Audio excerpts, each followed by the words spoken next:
தமிழன் என்று சொல்லடா, தலை நிமிர்ந்து நில்லடா, இயன்றதை செய்வோம் இல்லாதவர்க்கே என்ற தாரக மந்திரத்தை ஏற்று தேசிய முற்போக்கு திராவிடக் கழகம் கேப்டனின் அருளாசியோடு இனிய பிறந்த நாளை கொண்டாடும் எங்கள் அண்ணன், எங்கள் தளபதி LKS அவர்களுக்கு எங்கள் மனமார்ந்த பிறந்த நாள் வாழ்த்துக்களை தெரிவித்துக் கொள்கின்றோம்.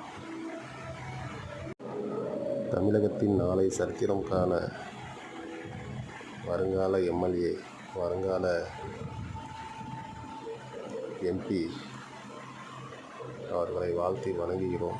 நன்றி, வணக்கம். இவன் தேசிய முற்போக்கு திராவிடக் கழகம் தஞ்சை மாநகர் மாவட்ட அவைத்தலைவர் SR பாலாஜி என்கின்ற பாலகிருஷ்ணன். நன்றி, வணக்கம்.